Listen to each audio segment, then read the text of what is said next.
Nagsimula ang San Jose del Monte bilang isang payak na bayan. Ngayon, bukod sa paglago ng mga kabuhayan at oportunidad, nakakaranas din ang bawat pamilya ng malinis na tubig at malakas na kuryente. Ngayon, meron ng facility, may ilaw na, may tubig na. Ang laki na in-improve ng San Jose. Ma-asenso na talaga.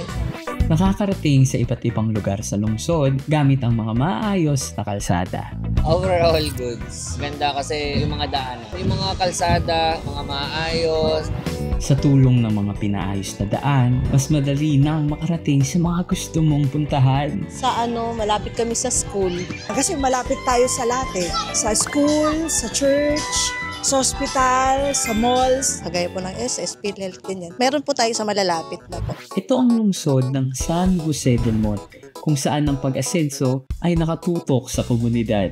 Tsaka yung nakikita na yung mga pagbabago. Nararamdaman naman natin yung mga pagbabago. Opo, ramdam na ramdam po. Kasi mas okay yung buhay namin ngayon kaysa noon po. Para sa mga San Joseños, patuloy po nating suportahan ng ating Ate Rida sa kanyang mga proyekto. Nagpapasalamat po ako sa maganda pong mga project nila po para po sa mamamayan po ng San Joseño.